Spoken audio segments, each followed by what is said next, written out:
From The National, this is Trending Middle East. I'm Yasmin Al-Taji. It's Friday, June 13th. Here are today's headlines. Tensions are escalating in the Middle East after the UN's nuclear watchdog found Iran in violation of its non-proliferation duties. The 35-nation board of the International Atomic Energy Agency, or IAEA, passed a resolution yesterday declaring Iran in breach of its obligations for the first time in almost 20 years. Iran denied the claims and called the resolution, quote, completely political and biased, unquote. It also said it would open a new uranium enrichment site. This comes shortly after the U.S. said it's pulling non-essential personnel from Iraq, including those at the U.S. Embassy in Baghdad and the consulate in Erbil. Meanwhile, reports say Israel is preparing for an attack on Iran. These developments are all related to the U.S.-Iran negotiations to reach a nuclear deal that began in April. The National's Aveen Karim is here with more on that. There's rising tension between the U.S. and Iran despite the efforts to reach a nuclear deal, or it could be another pressure tactic by the U.S. ahead of the talks on Sunday to pressure Iran into accepting the terms that are already on the table. And, we also have Israel, which has been threatening that it will attack Iran if talks collapse. The US has also warned that it will attack if the deal does indeed collapse. There's different pressure coming from different directions, from the US, from Israel, from the IAEA, from Europe, for Iran to rein in its nuclear program and reach a deal. In 2006, the UN Security Council imposed sanctions on Iran over a failure to comply with demands to suspend all of its activities related to uranium enrichment and reprocessing. Now, U.S. intelligence services and the IAEA believe that Iran halted a secret nuclear weapons program in 2003, but isolated experiments continued for several years. Inspectors from the agency found traces of uranium at 3 sites in 2019 and 2020. The IAEA said Iran didn't provide, quote, credible answers, unquote, to those findings. Under its commitment to the IAEA, Iran is obliged to declare all its nuclear sites and to provide the watchdog with access to them so that they can actually check if they are indeed aimed for peaceful purposes, as Iran claims they are. The resolution itself, they can demand that Iran provide an explanation for the uranium traces that were found. If taken forward, it can be taken to the UN Security Council. And if the Council votes on it, then UN sanctions can be restored.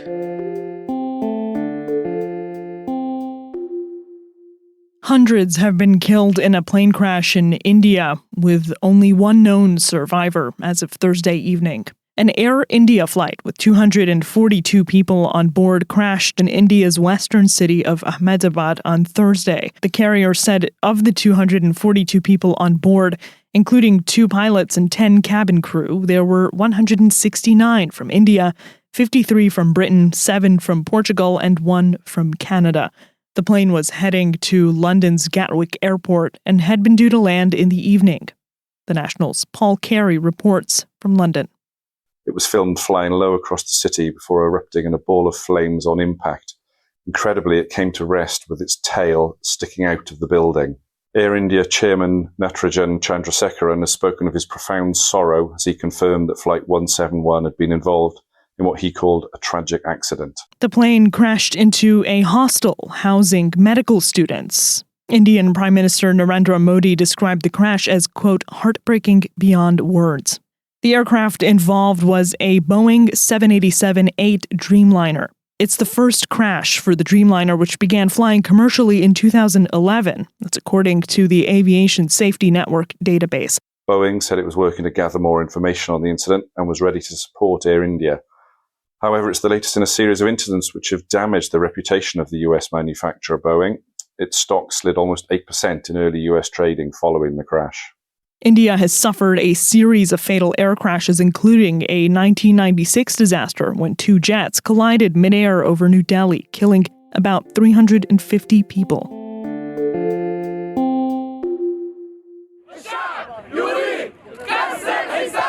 Activists heading to Gaza via Egypt are facing arrest and deportation. A convoy called Global March to Gaza has brought together people from 54 countries, taking part in a symbolic trip demanding an end to Israel's blockade on Gaza. They were planning to meet in Cairo and travel to Egypt's Rafah border crossing with the Palestinian territory by Monday.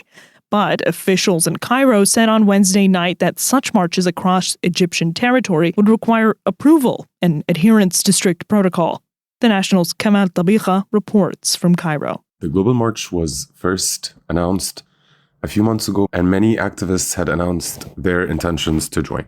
Now, at the time, this was in early April, we spoke to one of the organizers and we were surprised to hear from them that they hadn't spoken to the Egyptian government. They hadn't discussed permits. We knew how sensitive the Sinai Peninsula is for the Egyptian government. And even this was true for the aid convoys that were allowed to go into Gaza when Israel had been allowing aid. And the trucks would have to go through multiple levels of security, the military, Egyptian general intelligence, there were even private contractors, and then of course the Israeli military. Then earlier this week, we got the schedule from the organizers and it was very detailed, and they said they would arrive in Cairo on June 12th, take the buses to Arish on June 13th, and head to Al Arish, where they would walk for 2 days to Rafah and hold a large protest before heading back to Cairo to take their flights on June 19th. On Wednesday, at least 15 Moroccans were deported after being interrogated for up to 30 minutes at Cairo International Airport. Organizers of the convoy said. Reports also surfaced of hotel raids in central Cairo, with several activists arrested. One organizer told the news agency AFP that more than 200 foreign citizens had been detained at the Cairo airport since Wednesday.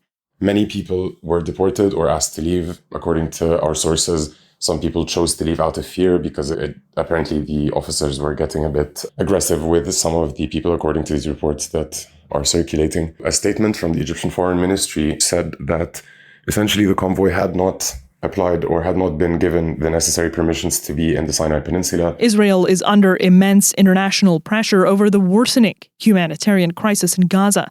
More than 55,100 Palestinian civilians have been killed there since the war began in October 2023. The Global March to Gaza is part of a wider wave of international solidarity campaigns. The Madleen, a humanitarian aid ship organized by the Freedom Flotilla Coalition, was this month intercepted by Israeli naval forces in international waters. Meanwhile, the Samud convoy, with the same mission to reach Gaza, is making its way over land towards Egypt. Israel's blockade on Gaza has been described by human rights groups as a form of collective punishment. It's left millions of Gazans without access to basic necessities. That's all for this morning's headlines. You can follow these stories at our site. Yasmin Al-Taji, The National.